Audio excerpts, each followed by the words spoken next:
Un retour sur la dernière méthode du chapitre, résoudre une inéquation produit, avec le cas particulier où le produit c'est par rapport à 0. En termes de lecture, ça change. Par rapport à ce qu'on a fait avant, ça change en fait que cette expression est un produit. Et ce qu'on me demande, c'est de tester quand est-ce que ce produit, plus petit que 0, est négatif.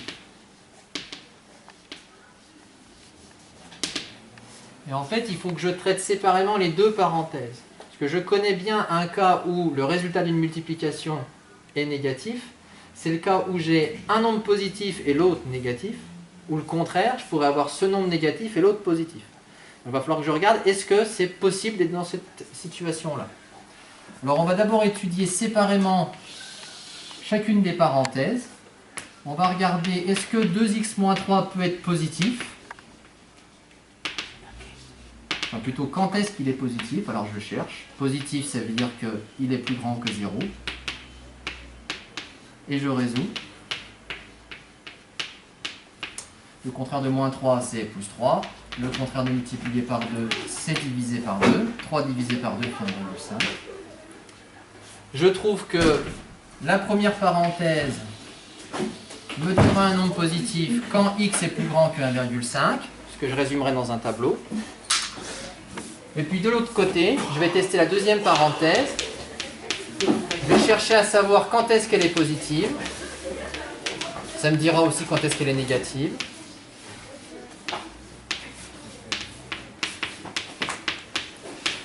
Je résous le fait que positif c'est plus grand que 0 de la façon habituelle. Le contraire de plus 6 c'est moins 6. Le contraire de multiplier par 4 c'est diviser par 4. Et moins 6 divisé par 4 fait moins 1,5. Ça, je le mettrai dans une autre ligne dans le tableau.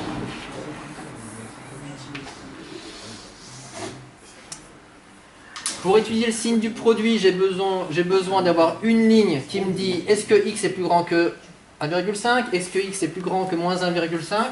Tout ça, ça sera sur ma ligne x. Avec deux valeurs à indiquer, une en bleu pour la première parenthèse, et une ici en marron pour la deuxième parenthèse. Alors moins 1,5 c'est avant 1,5. Et après je peux commencer à remplir mon tableau ligne par ligne. Première parenthèse, première ligne. Je relis, x plus grand que 1,5 c'est là. Ça me donnera une expression positive.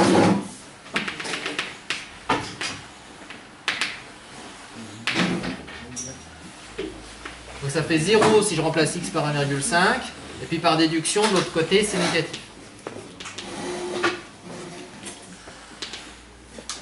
Deuxième colonne de calcul, c'est pour la deuxième parenthèse. Je remplis une deuxième ligne dans mon tableau. Et cette fois-ci, j'ai trouvé que pour x supérieur à moins 1,5, alors supérieur à moins 1,5, c'est ici, cette expression-là sera positive.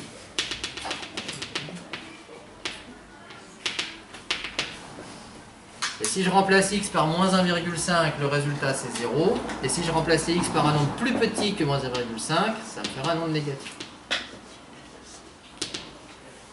Maintenant, tout est prêt pour résoudre le problème de départ. Je veux que le produit soit négatif. On va regarder quand est-ce que ça se produit.